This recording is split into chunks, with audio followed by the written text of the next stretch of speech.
कोटा प्रवास पर आए भाजपा के उपनेता प्रतिपक्ष राजेंद्र सिंह राठौर ने राज्य की गहलोत सरकार के मंत्रियों पर जमकर कटाक्ष किए। उन्होंने कहा कि मंत्री शांति धारीवाल द्वारा कोटा में स्मार्ट सिटी बनाई जा रही है, लेकिन अभी हुए सर्वे में कोटा कहीं भी दौड़ में शामिल नहीं है।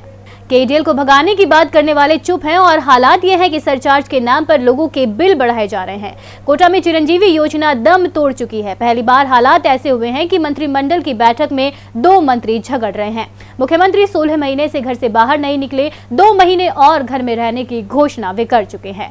उनके लिए वैश्विक महामारी एक वरदान साबित हुई है ताकि कोई उनसे मंत्रिमंडल विस्तार के बारे में ना पूछ सके। ये दुर्भाग्य है। मैं समझता हूँ कि को बड़ी बड़ी बातें करने के लिए और ये कहने वाले कि भारतीय जनता पार्टी ने थर्मल इकाइयों को डिसइन्वेस्टमेंट करने पर बड़ी आलोचना करने वाली सरकार अब खुद ही उसी रास्ते पर निकल पड़ी है। और कोटा के अंदर इन इकाइयों का बंद होना निश्चित तौर पर कोटा के विकास को रोकने के समान है। और जहाँ तक जानकारी मिली, जोधपुर में इन चिमनियों को ले जाने की बात चल रही है। ये इससे बड़ा दुर्भाग्य हो नहीं सकता।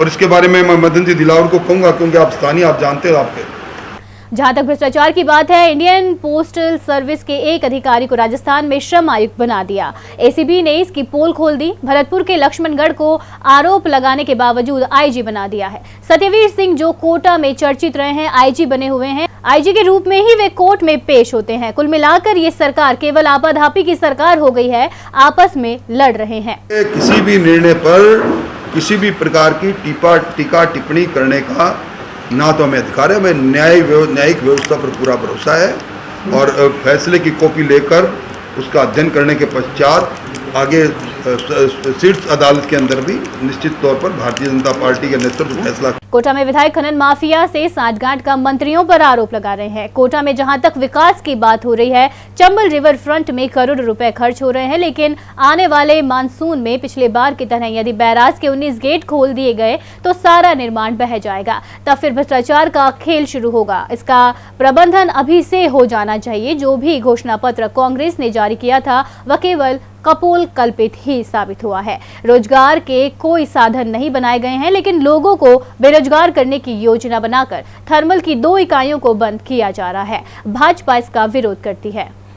जो फर्स्ट स्टेज और सेकंड स्टेज है थर्मल की, ये लगातार अच्छा काम कर रही है, अच्छी उत्पादन क्षमता है इसकी, और इसके बदले में ये कहीं अन्यत्र जाकर के और सौर ऊर्जा का लगाना चाहते हैं। मैं समझता हूँ ये सफलतापूर्वक काम कर रहे हैं। हाँ, ये अवधि पूरी हो गई हो।